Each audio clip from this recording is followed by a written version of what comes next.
Welcome back to Chamber Exchange, a TV show. And again, want to thank our sponsors, Bank Hometown and St. Vincent Hospital, for making the show happen. Very happy to have with us our second segment, a co-worker at the Worcester Regional Chamber of Commerce, Stefanie Silva, who's the Director of Program and Events. Welcome, yes. Stephanie. Thanks, Tim. Happy to be here. Good. So we're going to talk a little bit about a few different things, but primarily the Worcester Women's Leadership Conference. In addition to being the Director of our Programs and Events, you are chairing that committee, which kind of works all year to put on this event. It certainly does. And this year is extra special because we are celebrating our 15th anniversary. We have been Central Mass's largest women's conference for 15 years, so we're certainly going to highlight that this year, and we're just so excited to be back and better than ever. Yeah, I mean, we talk about our two biggest events of the year, the Chamber annual meeting in December, but the women's conference is actually the biggest, 700 plus women.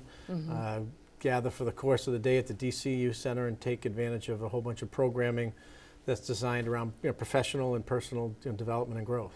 It really is, and it's it's a jam-packed day, but it's a day in which all the attendees really come out of it with something that they didn't have before going into it, and that's why the committee works so hard throughout the year, is to make sure that the day is structured and planned to really benefit everybody that's attending, from the keynotes to the workshops to all the exhibitors that we display. It's really thought out to make sure that there's something for everybody there, and that they, whether it's personal or professional growth or a connection or even a relationship that they make, they say, wow, this day was so beneficial and I can't wait to come back. Yeah, and that kind of starts almost immediately after the event's over, evaluating what went well, what didn't, and then trying to understand what's current happening in the world and in business, and kind of making sure the program's relevant to that. Yeah, absolutely. And even with our workshops, so we offer 8 workshops throughout the day, 4 in the morning and 4 in the afternoon.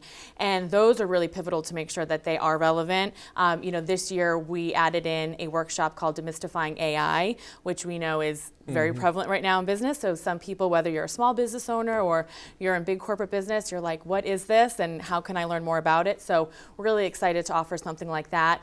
Financial planning is always something that we want to offer. And just things like setting boundaries in the professional world, or goal planning. Those are just some topics this year. And you mentioned the workshops in the morning and the afternoon, but they're also kind of bookended in there between some keynote speakers. And are there any announcements or confirmations on who we've got so far? Yeah, actually, I actually just met with our afternoon keynote yesterday.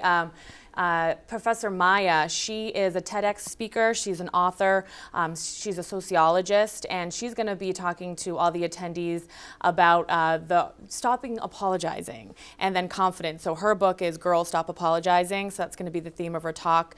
She really focuses on confidence building, both in the professional world and personally. So she is dynamic, she's amazing, she is a professional speaker, so she's going to close us out with that talk. And then in the morning, we have Cassandra Worthy, who is an engineer.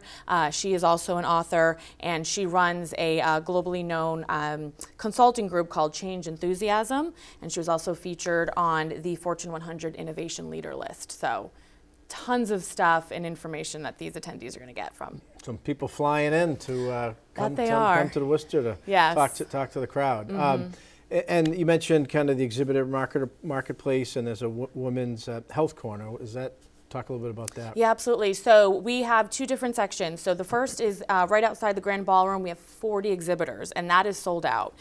So we're so excited to already secure 40 tables, everything from essential oils, candles, to cookies and chocolates, to information about maybe pursuing higher education, whatever it may be, from all of our local colleges will be there, and that's just a great way for people to fill in their time in between the keynotes and workshops.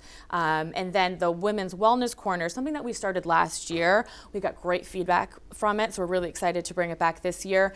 That's specifically just all solely focused around women's wellness and health. That's more informational booths, so everything from mental health, physical health, to just personal well-being. There's going to be a ton of resources there for women to take away. Got it. And the date?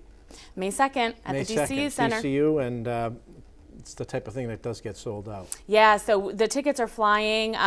With it only being March 21st, we only have about less than 200 tickets left, so it will sell out. So people who are interested should register and get online. Absolutely. So, that's not the only event you're working on Right. at the moment, or the Chamber's working on. Maybe you want to talk a little bit about some of our events that remain for March, April, May, and June. Yeah, absolutely. So we stay busy, but we do it because we know that these are the needs of our members and the community. So really excited to talk about our business after hours. That's going to be in April. That's going to be at St. Cobain Abrasives. That's going to be on April 11th. That's sponsored by Rockland Trust and Remax Diverse. So business after hours, always a great opportunity for our members just to come together, network, and make really great connections. Yeah, and that's kind of a unique opportunity. It's going to be at the historic Norton Hall. It is. Which has names of, the company's 135 years, I think, approaching, and employees' names are literally painted on the wall who've worked for 25 years or more, and there's family trees. It's really kind of an incredible space, and murals that were put together as well. Absolutely, and it is. It's really just a relic to see, and those are going to be preserved for forever in the city. So I'm really excited to bring everybody in there. Okay. Yeah. What else we got? And then Worcesterpreneurs. So this is one of our biggest events, and we offer it every year. It's going to be our 9th event here at the Hogan Center. That's going to be on May 7th. This is a free event that we partner with the SBA on, and what we do that day is we bring in, whether you're a large business owner, a small business, entrepreneur, veteran-owned, BIPOC-owned. We say, come on in, and we have a ton of supporters that offer resources and information on ways to support businesses. Or if you're even thinking about starting a business. Oh, yeah. I mean, this is a great event that we do at the United States Small Business Administration, but you've got speakers, panels, to kind of talk about what it takes to run a business successfully, to start a business, and as you mentioned, ton of resources there, whether it be lenders, Chamber, SCORE, again, SBA, Small Business Administration's got a whole portfolio of tools. The Mass Business Small Business Development Center. So there's a lot of people should come just to listen, even if they're remotely interested in starting a business or have one and want to take it to the next level. Oh, absolutely. And we see over 200 people at this event. Again, like you said, just from having different panels and keynotes that are experts in the field, that people will really get a lot of great information. Right. What else we got? Well, in this one, I know it's a day that you always look forward to. It's our golf tournament. Right. Not that I'm any good. But. Well, it's a fun day. So June 24th, it's going to be our 34th annual William J. Short Classic. We're back at the Charter Oak Country Club, a gorgeous course. We love to go back there. Another event of ours that sells out. So tickets are on sale now to get our foursomes, and sponsorships are available. So really excited to have a great day outside and be with our members. Bill Short, longtime president and CEO of the Worcester Regional Chamber of Commerce, and a portion of the funds that we raise go to the Greater Worcester Community Foundation with the scholarship that we have there. So absolutely. A good day, raises money both for the Chamber and a great scholarship. Can't go wrong. Yes, yeah. Well, Stefanie Silva, Director of Program and Events at the Chamber, thank you, and I know we're going to be busy. Yes. And if people have any questions, they can always go on the website, check it out, register, or call Stefanie or anybody on the team if you have any questions about the Chamber or particular events. Yes. We're going to come right back for our final segment with a small business owner and Chamber board member, Nadine James. These days, you've got your hands full in life. That's why we help you bank simply and securely with tools like Face ID and Touch ID. It's why we make it easy to make purchases on the go and get cash back while you're at it. Why we help you quickly deposit checks wherever you are.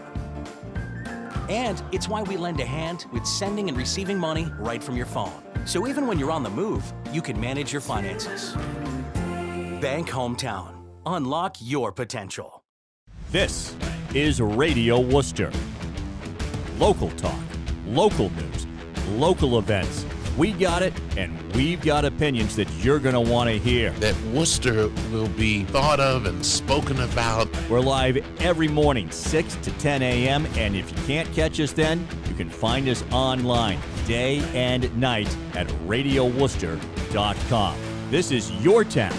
This is your morning show. Talk of the Commonwealth with Hank and Ben. Worcester, a city with heart, history, and promise. A hub of innovation in life sciences, education, and healthcare. Home to multi-generational families, first-generation citizens, and next-generation baseball and hockey greats. Home to great parks, world-class museums, theaters, and restaurants. Worcester, the place to visit, to invest, and to call home.